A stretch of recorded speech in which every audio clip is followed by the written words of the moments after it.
Lucía, una niña de 10 años dotada de una curiosidad insaciable, experimentaba por primera vez la emoción y el nerviosismo de viajar sola. Sus padres, tras mucho deliberar, habían decidido permitirle volar desde Madrid a Ciudad de México para visitar a sus abuelos. A pesar de la distancia y la magnitud del viaje, la pequeña se mostraba entusiasmada y lista para la aventura. El vuelo 478 de Aero España, un enorme Boeing 777, vibraba con la charla de pasajeros ansiosos y el bullicio típico de un vuelo internacional. Lucía, asignada a un asiento junto a la ventana, se acomodó con su mochila de dibujos animados favoritos y un libro de aventuras que planeaba devorar en el aire. Sin embargo, su atención pronto se desvió hacia el mundo que se extendía más allá del grueso cristal de la ventana. Mientras el avión ascendía y las casas y campos se transformaban en minúsculas manchas de colores, Lucía comenzó a realizar una serie de gestos extraños con su mano derecha. No eran movimientos al azar. Cada gesto parecía medido y deliberado, como si intentara formar patrones en el aire. Movía sus dedos en secuencias complejas, alternando entre señales rápidas y pausas más largas. Para cualquier observador casual, podría parecer simplemente un juego infantil o una forma de entretenerse durante el vuelo. Sin embargo, había algo en la precisión de sus movimientos que sugería un propósito más significativo. A medida que el avión cortaba los cielos hacia su destino, Lucía continuaba con sus enigmáticos gestos, cada vez con más insistencia. Parecía como si tratara de comunicarse con alguien fuera del avión, alguien que solo ella podía percibir. En su rostro se reflejaba una mezcla de concentración y leve preocupación, como si entendiera la importancia de que sus mensajes fueran vistos y entendidos. En otro asiento, un poco más adelante, Ricardo, el auxiliar de vuelo, observaba la escena con creciente interés. Llevaba años trabajando en vuelos internacionales y tenía un sexto sentido para cuando algo no iba del todo bien. La niña no mostraba signos evidentes de angustia, y no había adultos que parecieran estar a cargo de ella. Decidió que lo mejor sería acercarse discretamente y asegurarse de que todo estuviera en orden. Este primer capítulo cierra con Ricardo caminando lentamente hacia donde Lucía seguía absorta en su misterioso ritual de gestos, marcando el inicio de una cadena de eventos que revelaría mucho más que un simple viaje transatlántico. Mientras el avión surcaba tranquilamente las nubes, dibujando una línea invisible entre continentes, Ricardo, el auxiliar de vuelo, caminaba con la discreción que caracteriza a los profesionales de su oficio. Su mirada, entrenada para detectar cualquier anomalía entre los pasajeros, se fijó en Lucía. La niña, aparentemente absorta en sus peculiares gestos, había captado su atención no solo por la singularidad de sus movimientos sino también por la soledad que la rodeaba en aquel asiento junto a la ventana. Ricardo se aproximó suavemente, observando con mayor detalle. Lucía parecía estar en su propio mundo, sus dedos dibujaban patrones en el aire con una urgencia sutil. Era como si intentara enviar un mensaje a través de una ventana que miraba hacia el infinito azul del cielo. Sus pequeños dedos se movían con una precisión que desmentía su edad, formando lo que a ojos de Ricardo parecían ser señales deliberadas. Con una mezcla de curiosidad y preocupación, Ricardo decidió intervenir. Se acercó al asiento de Lucía, inclinándose con una sonrisa amigable, aunque su mente estaba alerta a cualquier signo de malestar. ¿Todo bien por aquí? ¿Necesitas algo?, preguntó con su voz más calmada, intentando no alarmar a la niña. Lucía, sorprendida por la interrupción, detuvo sus movimientos y miró a Ricardo. Sus ojos reflejaban una chispa de alivio al ver una cara amigable, pero optó por no verbalizar sus preocupaciones. Simplemente sacudió la cabeza en respuesta, su expresión un complicado entramado de nerviosismo y alivio. Aunque Ricardo recibió una respuesta negativa, su intuición le decía que algo no estaba bien. Decidió no presionar más por el momento, optando por observar desde una distancia prudente. Sin embargo, algo en el asiento frente a Lucía llamó su atención. Era un papel doblado, meticulosamente colocado en el bolsillo transparente del respaldo. Su experiencia le sugería que no era habitual que una niña de su edad tuviera algo tan deliberadamente guardado. Con delicadeza, aprovechando un momento en que Lucía miraba hacia afuera, distraída por el paso de una nube particularmente grande, Ricardo extrajo el papel. Desdoblándolo cuidadosamente, descubrió que contenía un mensaje escrito con una caligrafía apresurada pero clara: Ayuda, me están llevando contra mi voluntad. El corazón de Ricardo se aceleró ante la gravedad del mensaje. Su rol como auxiliar de vuelo incluía asegurarse de la seguridad y el bienestar de los pasajeros, y aquel mensaje transformaba su rutina en una misión crítica. Necesitaba actuar, pero con cautela. Si Lucía estaba en peligro, era vital manejar la situación sin alertar a quienes pudieran estar implicados en su secuestro. Ricardo guardó el mensaje en su bolsillo, lanzando una mirada comprensiva hacia Lucía, quien volvía a concentrarse en el paisaje que se deslizaba bajo ellos. Decidido y con el mensaje en mano, se dirigió hacia la cabina de pilotos para informar del descubrimiento y coordinar discretamente con las autoridades en Ciudad de México. Mientras Ricardo desaparecía tras la cortina que separaba la cabina de la zona de pasajeros, la tensión comenzaba a construirse no solo en su mente sino también en el ambiente del avión. A medida que se preparaban para confrontar a quienes se hacían pasar por familiares de Lucía, la historia tomaba un giro hacia lo desconocido, preparando el escenario para el próximo capítulo de esta intrincada trama. El avión empezaba su descenso gradual hacia la Ciudad de México, deslizándose entre capas de nubes dispersas que pintaban sombras móviles sobre la vasta metrópolis. Dentro de la cabina, el murmullo constante de los pasajeros comenzaba a mezclarse con los preparativos para el aterrizaje. Pero para Ricardo, el vuelo estaba lejos de ser rutinario. Armado con la revelación contenida en el mensaje de Lucía, su determinación se había convertido en un plan concreto. Después de informar a los pilotos y asegurarse de que la policía estaría esperando en la pista, Ricardo reclutó la ayuda de 2 auxiliares de vuelo más, Marta y Javier. Juntos, revisaron discretamente la distribución de los asientos y confirmaron la ubicación de Ana y Esteban, quienes hasta ese momento habían pasado desapercibidos como una pareja de medianos años, aparentemente preocupada por la niña que decían ser su sobrina. Con pasos mesurados y rostros imperturbables que ocultaban la tensión de la situación, el trío se acercó a los supuestos tíos de Lucía. Ana, con una sonrisa forzada, intentó disipar cualquier duda sobre su relación con Lucía tan pronto como vio a los auxiliares acercarse. Esteban, por su parte, mostraba una calma que rozaba la indiferencia, quizás confiado en que su plan seguiría sin complicaciones hasta el final. Ricardo, con una autoridad serena pero firme, les pidió hablar en un área más privada del avión. Una vez aislados del resto de los pasajeros, la confrontación tomó un giro decisivo. Sin revelar de inmediato la existencia del mensaje, Ricardo comenzó haciendo preguntas generales sobre su relación con Lucía y su viaje. Ana respondió con evasivas, su voz vacilante desmentía la confianza de sus palabras. Esteban, al sentir que el control de la situación se les escapaba, mantuvo su silencio, un silencio que empezaba a llenarse de culpabilidad. La presión de las preguntas y la certeza de que algo no estaba bien comenzaron a hacer mella en Esteban. Su mirada, inicialmente desafiante, se quebró cuando Ricardo, observando su creciente incomodidad, decidió mostrar el mensaje de auxilio. Al ver sus propias palabras reflejadas en el papel que Lucía había dejado, Esteban comprendió que no había salida. Con la policía esperando y sin escapatoria posible, confesó. Admitió que él y Ana no eran los tíos de Lucía, sino secuestradores que pretendían pedir un rescate por ella a su acaudalada familia en España. La confesión de Esteban fue un golpe devastador para Ana, quien, superada por la realidad de su fracaso, rompió en sollozos.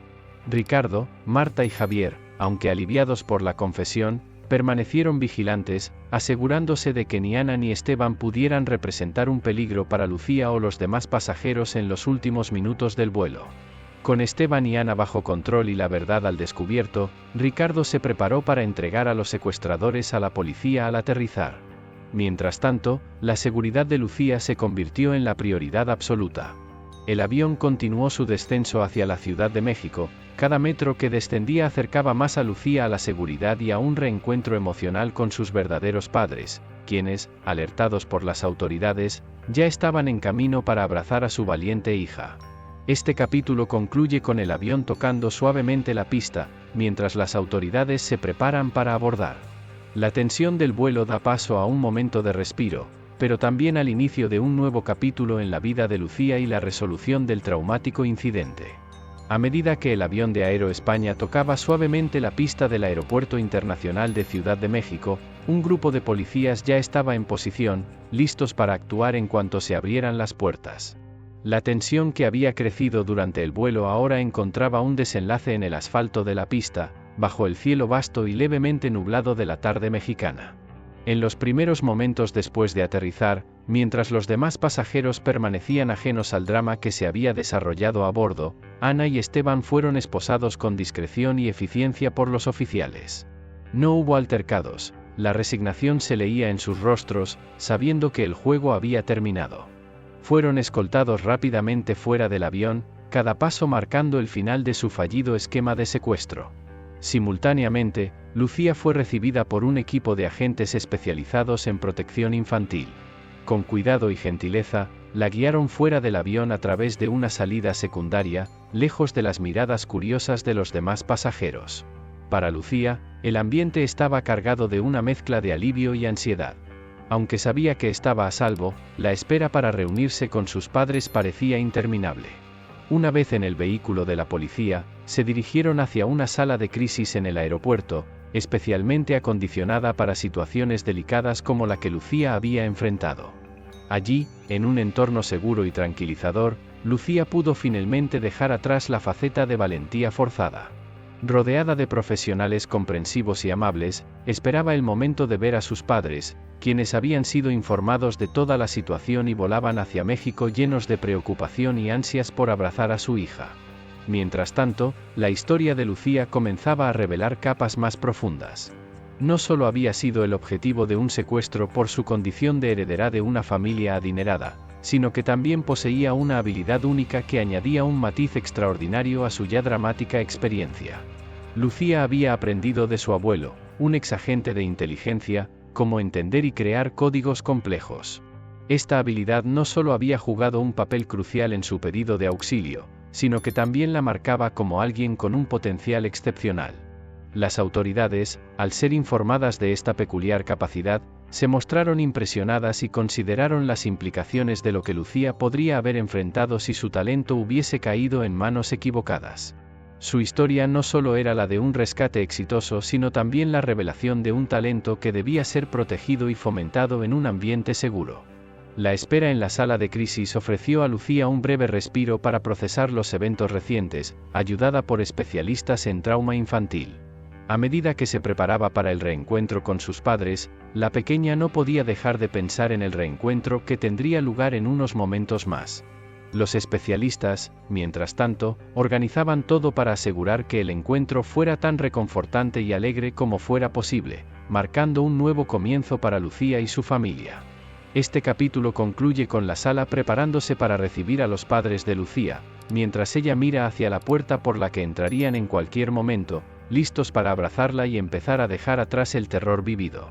En el fondo, la historia de Lucía estaba lejos de terminar, pero el próximo capítulo de su vida prometía nuevas aventuras y, sobre todo, seguridad y amor en los brazos de su familia. Después del emocionante y aterrador reencuentro en el aeropuerto, donde lágrimas y risas se entremezclaron bajo los focos de la sala de crisis, Lucía y sus padres decidieron tomar un respiro antes de regresar a España.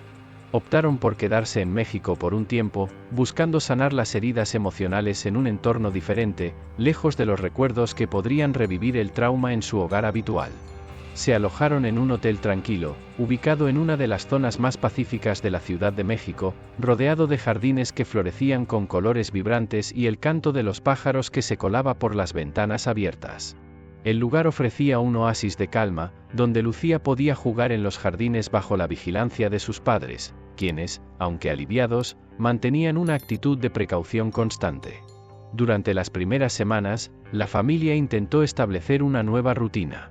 Las mañanas comenzaban con desayunos en la terraza del hotel, donde el aroma del café recién hecho y el pan dulce llenaban el aire. Lucía, con su libreta de códigos siempre a mano, se dedicaba a escribir y dibujar, canalizando sus experiencias a través de la creatividad. Sus padres, mientras tanto, alternaban entre cuidarla y discutir en voz baja sobre los próximos pasos a seguir, siempre con un ojo en el paisaje circundante, aún temerosos de que el peligro pudiera no haber pasado completamente. Fue en este contexto de cautela y recuperación que una figura empezó a hacerse notoria. Carlos, un hombre de mediana edad con un porte que delataba su pasado en la investigación privada, apareció por primera vez en el lobby del hotel. Su presencia era discreta pero constante, y aunque inicialmente no interactuó con la familia, sus visitas se volvieron regulares, observando desde la distancia con un aire de quien tiene algo importante que decir. El exdetective privado, con un historial de resolver casos complicados y una red de contactos aún activa, había estado siguiendo el caso de Lucía desde que las noticias del secuestro llegaron a sus oídos. Carlos había descubierto, a través de sus investigaciones, que la red de secuestradores que había intentado explotar a Lucía era mucho más amplia y peligrosa de lo que la policía había revelado inicialmente. Su experiencia le decía que este tipo de organizaciones no se disuaden fácilmente y podrían estar observando, evaluando si intentarían recuperar lo que consideraban perdido. Decidido a intervenir antes de que la situación escalara nuevamente, Carlos planificó cómo y cuándo presentar sus hallazgos a los padres de Lucía. Sabía que la noticia sería preocupante, pero también entendía que estar informados era la mejor defensa que podrían tener. Este capítulo concluye con Carlos finalmente acercándose a los padres de Lucía una mañana soleada en la terraza del hotel. Mientras la niña jugaba a unos metros de distancia, inmersa en su mundo de códigos y dibujos, la conversación que estaba a punto de tener lugar cambiaría el curso de su estancia en México, introduciendo nuevos desafíos y decisiones cruciales para la seguridad de Lucía. La conversación con Carlos en la terraza del hotel había dejado a los padres de Lucía profundamente preocupados pero agradecidos por la información proporcionada. Carlos les había detallado cómo la red de secuestradores operaba y las posibles ramificaciones que todavía amenazaban la seguridad de su hija. A pesar de este conocimiento, decidieron prolongar su estancia en México, equipados ahora con mayores precauciones y la asistencia discreta de Carlos, que se ofreció a actuar como su consejero de seguridad. Mientras tanto, Lucía había empezado a socializar con otros niños en el hotel para distraerse y adaptarse a su nuevo entorno. Entre ellos estaba Miguel, un niño vivaz de 12 años con una sonrisa contagiosa y una afición por las aventuras de detectives, algo que resonaba profundamente con Lucía. Los dos se habían convertido en amigos inseparables, compartiendo juegos y secretos, y Miguel había mostrado un interés particular en aprender sobre los códigos y señales que Lucía manejaba tan hábilmente. Una tarde, mientras Lucía y Miguel jugaban en los jardines del hotel, diseñando un intrincado juego de búsqueda del tesoro basado en códigos secretos, Miguel propuso ir a buscar pistas fuera de los límites habituales de su área de juego. Aunque inicialmente reacia, la curiosidad de Lucía la llevó a aceptar, siempre y cuando volvieran antes de que sus padres los echaran de menos. Sin embargo, cuando llegó la hora acordada para regresar, Lucía volvió sola. Miguel había insistido en seguir una última pista, que lo había llevado a alejarse un poco más en la densa vegetación que rodeaba la propiedad del hotel. Lucía, preocupada pero aún confiada en que Miguel solo se había retrasado, esperó. Con el paso de los minutos, la preocupación creció hasta convertirse en temor. Miguel no regresaba, y no había respuesta a sus llamados. Al darse cuenta de la gravedad de la situación, Lucía corrió hacia sus padres, quienes de inmediato alertaron a Carlos y al personal del hotel. La búsqueda comenzó sin demora, con Carlos coordinando esfuerzos con la seguridad local y utilizando sus contactos para intentar rastrear cualquier movimiento sospechoso en la zona. Con cada hora que pasaba sin noticias de Miguel, la tensión aumentaba. Lucía, sintiéndose responsable y temiendo que su amigo hubiera sido capturado por la misma red de la que ella había escapado, decidió tomar acción. Utilizando su talento innato para los códigos y las señales, comenzó a planear meticulosamente una operación de rescate. Sabía que si Miguel había sido secuestrado, cada segundo contaba. La niña pasó la noche en vela, trabajando en su cuaderno de códigos, trazando posibles rutas de escape y puntos de encuentro seguros, basándose en los patrones y métodos que Carlos había descrito. Estaba determinada a no dejar a su amigo en manos de aquellos que podían hacerle daño.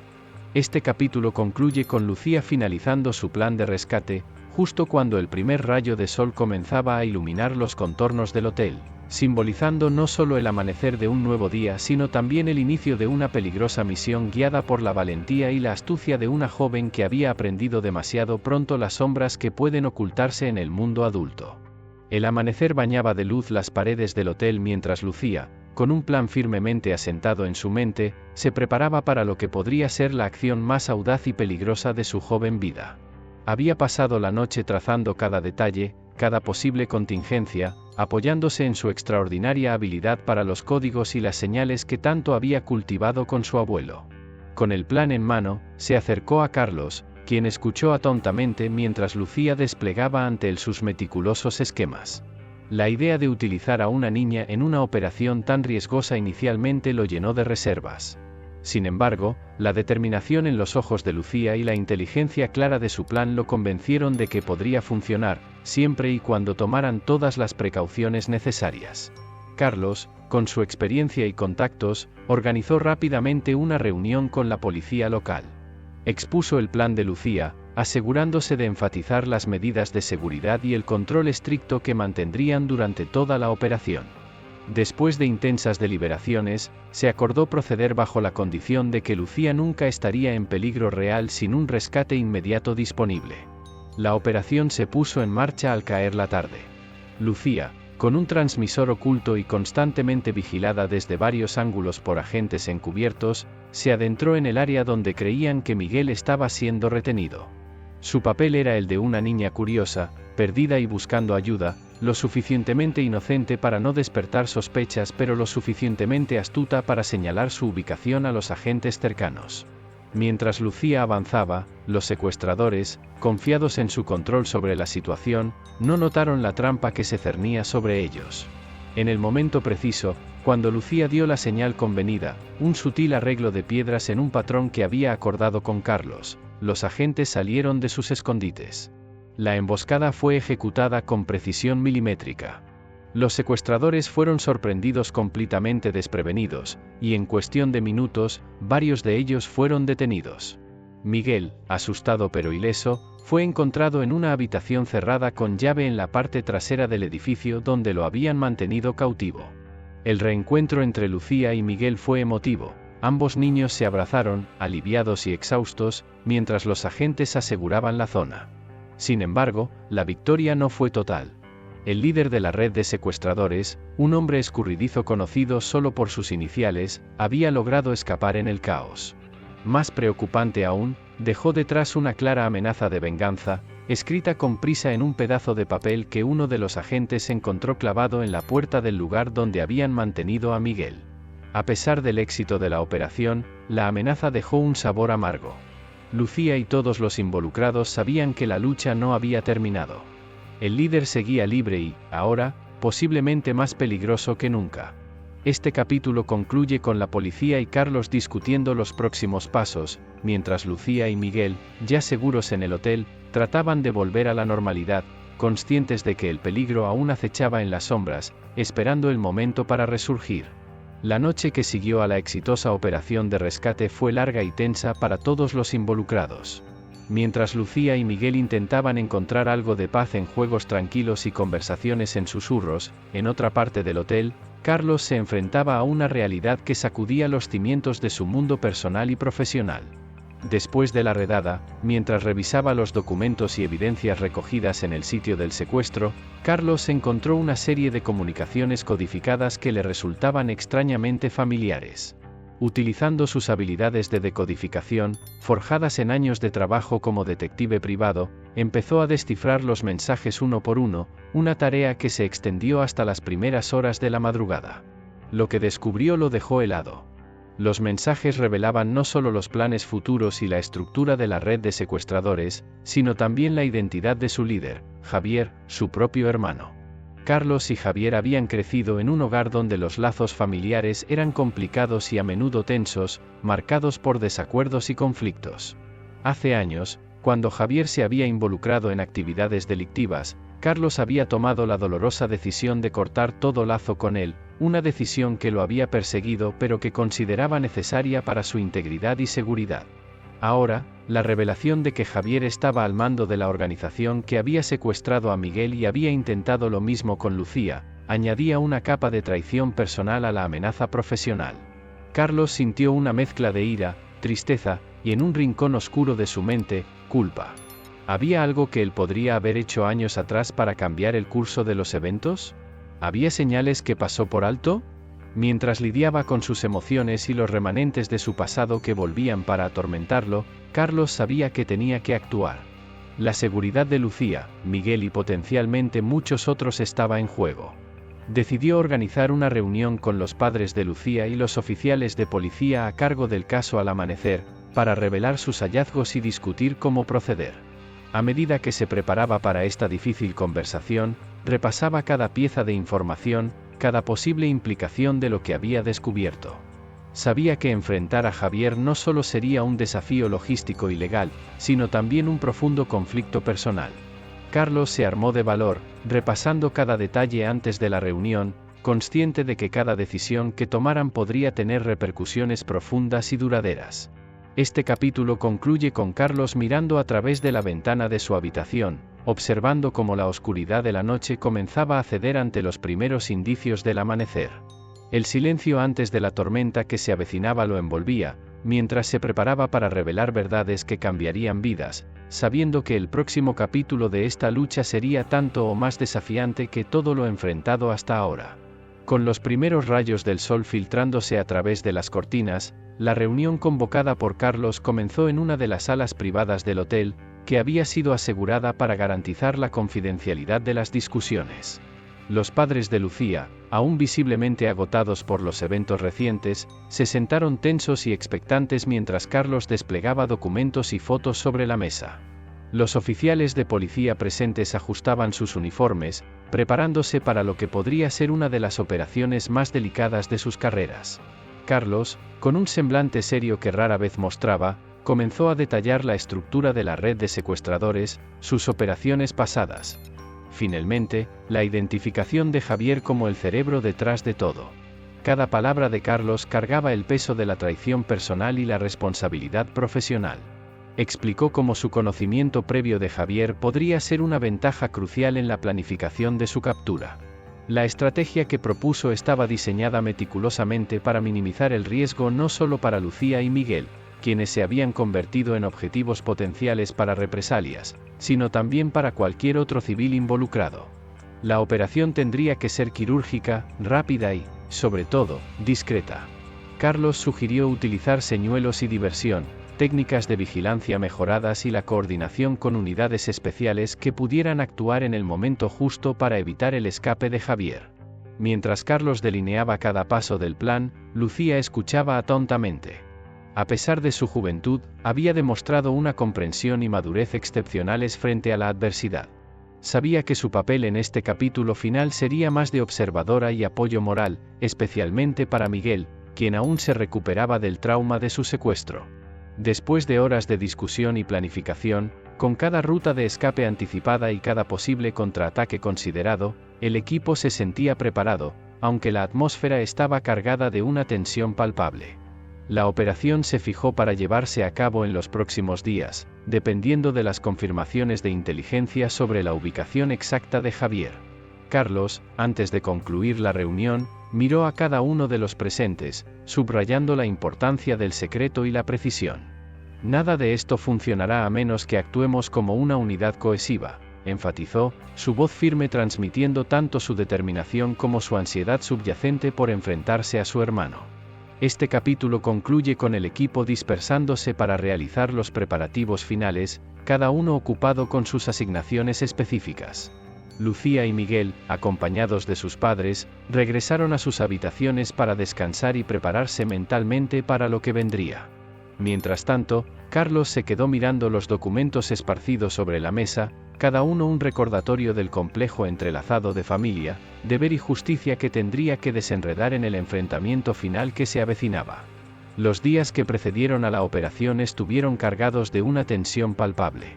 Carlos y el equipo de la policía trabajaron incansablemente, revisando y ajustando el plan de captura, asegurándose de que cada detalle estuviera pulido a la perfección.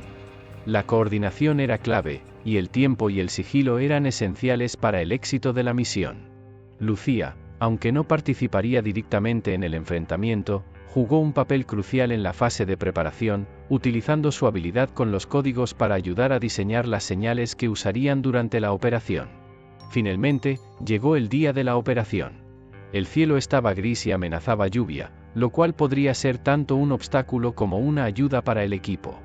Las calles estaban inusualmente tranquilas, como si la ciudad misma anticipara el drama que estaba por desplegarse. Lucía y Miguel se quedaron en una ubicación segura, donde podían monitorear parte de la operación a través de enlaces de vídeo que Carlos había asegurado para ellos. Acompañados por sus padres, observaban con ansiedad, cada uno manejando su nerviosismo de manera diferente. La operación comenzó con la policía encubierta posicionándose discretamente alrededor del edificio donde se creía que Javier estaba escondido. Habían elegido la tarde para el asalto, aprovechando la disminución natural de la actividad en la zona que les permitiría moverse con más libertad sin atraer atención indeseada. Carlos, al mando del equipo, dio la señal de inicio. Los oficiales avanzaron silenciosamente, cada paso calculado con precisión. El aire estaba cargado de anticipación. En un punto crucial, uno de los agentes hizo una señal preestablecida, una serie de movimientos discretos que Lucía había ayudado a diseñar. Era el indicativo de que Javier había sido avistado y que la captura debía ejecutarse sin demoras. El enfrentamiento, cuando llegó, fue rápido y dramático. Javier intentó escapar al notar la presencia policial, pero la preparación y la anticipación del equipo dieron sus frutos.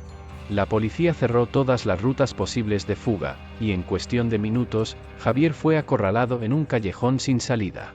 Con la eficiencia de un reloj bien engrasado, los oficiales lo capturaron, asegurándose de que no representara ningún peligro para ellos ni para sí mismo. Carlos observaba desde una distancia segura, su corazón golpeando con una mezcla de alivio y conflicto emocional. Ver a su hermano en esa situación era doloroso, pero sabía que era necesario para poner fin a las amenazas y al miedo que Javier había creado. Con Javier esposado y seguro bajo custodia policial, el equipo se permitió un momento breve de celebración contenida. Sin embargo, la victoria estaba teñida de la solemnidad del deber cumplido y las vidas afectadas. Este capítulo concluye con Javier siendo llevado a un vehículo policial, mientras Carlos se acercaba lentamente, preparándose para el interrogatorio que seguiría.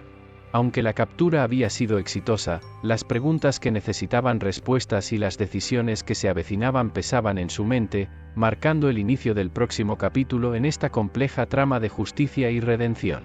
La captura de Javier no solo marcó el final de una persecución intensa, sino también el principio de una nueva fase para todos los involucrados. El ambiente en la sala de operaciones, una vez tenso y cargado, se transformó gradualmente en uno de alivio y reflexión mientras los oficiales comenzaban a procesar los eventos recientes y sus implicaciones. Lucía, aunque joven, había demostrado un coraje y una astucia excepcionales a lo largo de esta odisea. Su capacidad para utilizar sus habilidades en códigos y señas no solo había contribuido significativamente a la operación, sino que también había jugado un papel crucial en mantener la moral del equipo durante los momentos más críticos. La comunidad, tanto dentro como fuera de la fuerza policial, comenzó a reconocerla como una heroína, una niña que, a pesar de su edad, había enfrentado adversidades con una madurez impresionante. Para Carlos, el arresto de su hermano fue un momento de catarsis personal. La confrontación con Javier había sido inevitable y necesaria, pero no por ello menos dolorosa. A través de esta operación, Carlos no solo había contribuido a desmantelar una red de secuestradores que había aterrorizado a la comunidad, sino que también había enfrentado y reconciliado aspectos de su propio pasado que lo habían atormentado durante años. La posibilidad de redimir su pasado y reconciliarse con la memoria de lo que su hermano había sido antes de elegir un camino oscuro se presentaba ahora como un camino hacia la paz interior. En los días siguientes a la captura de Javier, las autoridades llevaron a cabo múltiples redadas utilizando la información obtenida de los documentos que Javier había acumulado. Cada operación exitosa confirmaba la extensión de la red y reforzaba la importancia de la operación que había llevado a su líder a la justicia. La desarticulación de la red trajo una sensación de alivio a la ciudad, y los ciudadanos comenzaron a sentir que podían esperar un futuro más seguro. Mientras tanto, Lucía y su familia empezaron a contemplar el regreso a España. La experiencia había dejado una marca indeleble en todos ellos, pero también había fortalecido sus lazos y les había enseñado el valor de la resiliencia y el apoyo mutuo. Lucía, vista como un faro de esperanza y valentía, recibió ofertas de escuelas y organizaciones interesadas en apoyar su educación y desarrollo futuro. La ceremonia donde Lucía fue formalmente reconocida por la policía local y la comunidad por su valentía y contribución decisiva llenó la sala de aplausos. Carlos, de pie al fondo, observaba con orgullo y una renovada esperanza en la justicia y la redención. La ceremonia de reconocimiento no solo cerró un capítulo tumultuoso en la vida de Lucía y su familia, sino que también sembró las semillas para un nuevo comienzo. Inspirados por la valentía y resiliencia de Lucía, y conscientes de la falta de estructuras de apoyo para niños con habilidades especiales, los padres de Lucía iniciaron conversaciones sobre cómo podrían contribuir a un cambio significativo. Con la experiencia aún fresca y la perspectiva de regresar a España a la vuelta de la esquina, la familia decidió que su lucha no terminaría con el vuelo de regreso. En lugar de volver a la normalidad, optaron por canalizar su energía y recursos en la creación de una fundación. Esta organización tendría como objetivo principal proteger y educar a niños con habilidades especiales, niños como Lucía, cuyas capacidades únicas a menudo los hacían vulnerables a amenazas que el mundo ordinario apenas comenzaba a entender. Los padres de Lucía, movidos por la determinación y un profundo deseo de dar a otros niños las mismas oportunidades de seguridad y crecimiento que deseaban para su hija, comenzaron a esbozar los primeros planes para la fundación. Buscaron asesoramiento de expertos en educación, seguridad infantil y psicología para asegurarse de que la organización no solo ofreciera protección, sino también un ambiente enriquecedor donde estos niños pudieran desarrollar sus habilidades de manera segura y positiva.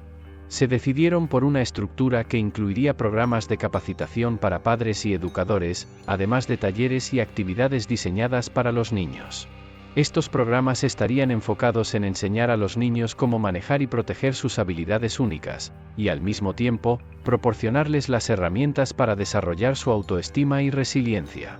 Además, la Fundación trabajaría en estrecha colaboración con las fuerzas de seguridad locales y expertos internacionales en secuestro y crimen para desarrollar protocolos de seguridad específicos que pudieran ser implementados en escuelas y hogares. La idea era crear un modelo que pudiera adaptarse y utilizarse en cualquier parte del mundo, proporcionando así una red de seguridad global para niños con talentos especiales. Esta visión ambiciosa comenzó a tomar forma en los días previos a la partida de la familia hacia España. Mientras los padres de Lucía trabajaban en los detalles organizativos y legales para establecer la fundación, Lucía participaba en reuniones y sesiones de planificación, aportando su perspectiva única y asegurando que las necesidades y deseos de los niños como ella fueran una prioridad. La iniciativa rápidamente ganó apoyo de diversas organizaciones y simpatizantes alrededor del mundo, impresionados por la historia de Lucía y la misión de la fundación. Mientras la familia preparaba las maletas para su viaje de regreso, sabían que estaban dejando México no solo con recuerdos de una prueba difícil, sino también con un plan concreto para ayudar a otros a enfrentar y superar desafíos similares. Con las maletas listas y el corazón cargado de propósitos renovados, Lucía y su familia no solo estaban a punto de volver a España, sino que también llevaban consigo el proyecto de una vida, la fundación dedicada a proteger a niños con habilidades especiales. En este entorno de cambio y esperanza, no solo la familia de Lucía estaba comprometida con la causa, Carlos, cuya vida había sido transformada por los desafíos y revelaciones de los últimos tiempos, también encontró un nuevo sentido en su carrera y existencia. El impacto de trabajar junto a Lucía, ver su valentía y cómo sus habilidades podían ser utilizadas para bien, había dejado una huella indeleble en Carlos. Reflexionando sobre su carrera como detective privado, donde a menudo se enfrentaba a la oscuridad de la sociedad, Carlos vio esta nueva misión como una oportunidad para hacer una diferencia más constructiva y positiva en el mundo. Decidió que dedicaría su experiencia y habilidades a proteger a aquellos que, como Lucía, eran excepcionalmente vulnerables debido a sus dones únicos. Carlos se acercó a la familia de Lucía con una propuesta: trabajaría directamente con la fundación, ayudando a diseñar programas de seguridad y participando activamente en la creación de redes de apoyo para estos niños y sus familias. Su conocimiento sobre el crimen organizado y la seguridad personal serían fundamentales para el desarrollo de estrategias efectivas de protección y prevención. Con entusiasmo, la familia de Lucía acogió la idea de tener a Carlos como parte integral del equipo. Juntos, comenzaron a esbozar cómo se integrarían sus habilidades en los programas de la fundación. Carlos se dedicó a desarrollar talleres que enseñarían a los niños y sus familias cómo identificar potenciales amenazas y cómo reaccionar ante situaciones de peligro. Además, propuso establecer colaboraciones con autoridades locales e internacionales para garantizar que la fundación tuviera acceso a la información y apoyo más actualizados en materia de seguridad. La adición de Carlos al equipo trajo una nueva ola de credibilidad y seriedad al proyecto. Su compromiso personal con la causa también motivó a otros profesionales del área de seguridad y psicología a unirse o apoyar la fundación, expandiendo su alcance y profundidad de impacto. Este creciente equipo de dedicados profesionales y voluntarios comenzó a formar una comunidad unida por un objetivo común: transformar el desafío de tener habilidades especiales en una oportunidad para florecer en un entorno seguro y comprensivo. Con el tiempo, la fundación comenzó a recibir reconocimiento, no solo por su impacto directo en la vida de los niños y sus familias, sino también como un modelo de cómo abordar las necesidades especiales de niños excepcionales en diferentes culturas y comunidades alrededor del mundo. La historia de Lucía y la respuesta proactiva de su familia y aliados como Carlos demostraban que con la combinación adecuada de compasión, conocimiento y acción, era posible crear un futuro más seguro y prometedor para todos los niños, independientemente de sus circunstancias únicas. A medida que la fundación comenzaba a tomar forma y atraer a aliados y recursos, Lucía se encontraba en el centro de una transformación no solo personal sino también global. Su historia, marcada por el coraje y la resolución, había capturado la atención y la admiración de personas de todo el mundo. Ahora, con la fundación en marcha y el apoyo de expertos como Carlos, Lucía se sentía impulsada a asumir un rol más activo, no solo como beneficiaria de estas iniciativas, sino como una líder juvenil en el movimiento hacia un cambio positivo. Desde la seguridad de su nuevo hogar en España, donde su familia finalmente había regresado, Lucía comenzó a participar en conferencias y talleres organizados por la fundación. Con la sabiduría que solo puede venir de experiencias vividas intensamente a una temprana edad, hablaba a otros niños sobre la importancia de entender y valorar sus habilidades únicas, no como una carga, sino como un poderoso medio para influir y moldear el mundo a su alrededor. A través de su voz, Lucía transmitía mensajes de empoderamiento y esperanza, destacando que cada niño tenía el potencial de hacer una diferencia significativa. Además de su trabajo de sensibilización, Lucía también se involucró en el desarrollo de programas educativos diseñados específicamente para niños con habilidades especiales. Junto a educadores y psicólogos, trabajó en la creación de currículos que no solo abordaban la seguridad y el manejo de sus dones, sino que también fomentaban un ambiente de aceptación y comprensión mutua. Estos programas buscaban equipar a los niños no solo con el conocimiento para protegerse, sino también con la confianza para liderar y inspirar a otros. La promesa de Lucía de usar sus dones para inspirar y proteger resonó en muchas comunidades, llevando a la fundación a establecer capítulos en diferentes países. Estos capítulos trabajaban no solo en la protección de los niños, sino en la creación de una red de apoyo global que permitirá a los jóvenes talentosos de diferentes partes del mundo conectar, compartir experiencias y aprender unos de otros. La visión de Lucía se estaba convirtiendo en una realidad tangible, una comunidad global unida por el deseo común de un mundo más seguro y empoderador para los niños excepcionales. El impacto de Lucía extendió su influencia más allá de las familias directamente afectadas por temas de seguridad. Escuelas, organizaciones sin fines de lucro y líderes comunitarios empezaron a adoptar los principios promovidos por la Fundación, integrando en sus propias estructuras programas y políticas que reflejaban el compromiso de la Fundación con la seguridad y la educación inclusiva. Mientras Lucía se preparaba para hablar en un evento internacional sobre los derechos y la protección de los niños con habilidades especiales, su sentido de propósito era claro. Estaba determinada a seguir adelante, sabiendo que cada palabra y acción suya podría inspirar a otros a unirse a su causa y expandir aún más el alcance de su impacto. La ceremonia en el evento internacional había concluido con aplausos estruendosos, y Lucía, ahora no solo una sobreviviente sino una figura inspiradora a nivel mundial, se sentía energizada por el flujo de apoyo y el reconocimiento de su trabajo y de la Fundación. A medida que los ecos de los aplausos se desvanecían, Lucía reflexionaba sobre el viaje extraordinario que había emprendido, un viaje que había comenzado en circunstancias aterradoras pero que la había llevado a convertirse en una campeona de la causa de los niños con habilidades especiales. Desde los sombríos días de miedo e incertidumbre hasta los momentos de triunfo y validación, cada experiencia había contribuido a forjarla en la líder que era ahora. Lucía había aprendido que la adversidad no solo podía superarse, sino que también podía transformarse en una poderosa fuerza motivadora para el cambio positivo. Su historia personal y la creación de la fundación habían dado esperanza a muchos y habían mostrado cómo el coraje y la resolución pueden emanar incluso de los jóvenes. Mientras Lucía y su familia se preparaban para un nuevo capítulo en sus vidas, la fundación que habían establecido continuaba creciendo, extendiendo sus redes y programas más allá de las fronteras de España, llegando a comunidades en diferentes continentes. Los talleres y seminarios de Lucía se habían convertido en un componente crucial de muchos programas educativos, y su enfoque en la seguridad, la educación y el empoderamiento de los jóvenes con habilidades especiales estaba siendo adoptado por escuelas y organizaciones de todo el mundo.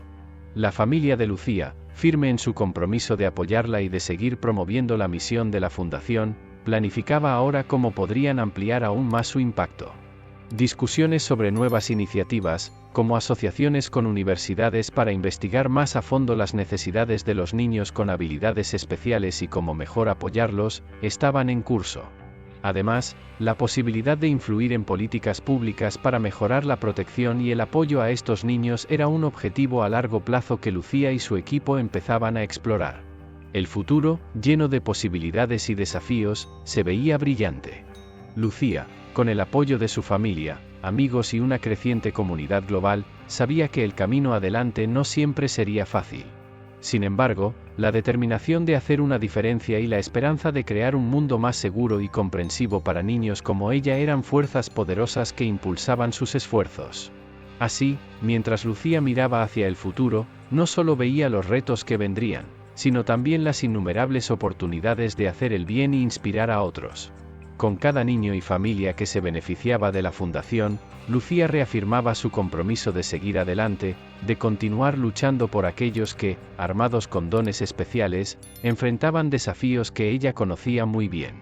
Este compromiso, nacido de su propia experiencia y fortalecido por el amor y el apoyo de aquellos que la rodeaban, garantizaba que su viaje, aunque comenzado en circunstancias sombrías, seguiría siendo una luz guía para muchos, transformando el miedo en esperanza y la adversidad en acción.